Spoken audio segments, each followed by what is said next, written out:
दोस्तों, कहा जाता है कि पहली जंग अजीम के बाद फ्रांस माली बहरान का शिकार था। हुकूमत कई असासे बेचने पर गौर कर रही थी और शहर में गुर्बत, बेरोजगारी और मायूसी आम थी।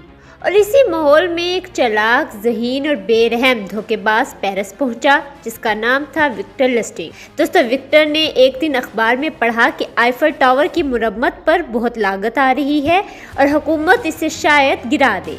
और दोस्तों, बस ये लम्हा इस शख्स के लिए एक मौका बन गया। दोस्तों, विक्टर ने जाली कागजात तैयार किए, खुद को वजारत डाको मौसूलात का डायरेक्टर जाहिर किया और यही नहीं बल्कि पेरिस के बड़े बड़े स्क्रैप डीलर्स को खुफिया मीटिंग के लिए एक महंगे होटल में बुलाया। दोस्तों, मीटिंग में इसने कहा कि हुकूमत खुफिया तौर पर आईफल टावर बेचना चाहती है क्योंकि मुरम्मत उसकी मुमकिन नहीं है, लेकिन ये बात अवाम से पोशीदा रखनी है ताकि सियासी हंगामा न हो। दोस्तों, ये सुनकर उनमें से एक स्क्रैप डीलर विक्टर की बातों में आ गया। इसने विक्टर को हजारों फ्रैंक कमीशन में दिए ताकि वो डील पक्की कर ले और विक्टर वो रकम लेकर सीधा फरार हो गया। लेकिन दोस्तों, आप ये सुनकर हैरान रह जाएंगे कि चंद महीने बाद विक्टर वापस पेरिस आया और एक बार फिर आईफल टावर बेचने की कोशिश की। लेकिन इस बार कुछ खरीदारों को इस पर शक हो गया और इन्होंने पुलिस को इस बारे में खबर कर दी। विक्टर ये सब कुछ देखकर फरार हो गया, लेकिन उसके जाते जाते भी ये कहानी आलमी मीडिया तक पहुंच चुकी थी।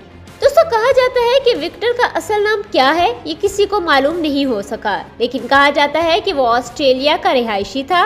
इसके अलावा उसने 45 मुख्तलिफ जाली शनाख्तें रखी हुई थी। वो न सिर्फ चोर, जालसाज और नक्काल था बल्कि ज़हीन भी था। इतना कि FBI, फ्रांस और ऑस्ट्रेलिया की पुलिस इसे बरसों से तलाश करती रही। दोस्तों, आखिरकार 1935 में विक्टर अमरीकी खुफिया इदारों के हाथ लगा। बाद में पता चला कि वो इस वक्त जाली नोट बनाने की फैक्ट्री चला रहा था और यहाँ तक कि इसे 20 साल की सजा सुना दी गई। लेकिन दोस्तों, यहाँ भी विक्टर बाज ना आया। इसने जेल में भी कई फ्रॉड किए। इसने कैदियों को चूना लगाकर काफ़ी पैसे बटोरे, यहाँ तक कि 1947 में वो जेल में ही मर गया। लेकिन दोस्तों, दुनिया आज भी इसे तारीख के सबसे बड़े धोखेबाज के तौर पर जानती है। तो ये है दोस्तों हमारी आज की वीडियो। मुझे उम्मीद है आपको आज की वीडियो पसंद आई होगी और मजीद ऐसी वीडियोस के लिए हमारे YouTube चैनल को सब्सक्राइब कर लें और इस वीडियो को लाइक और शेयर करना ना भूलें।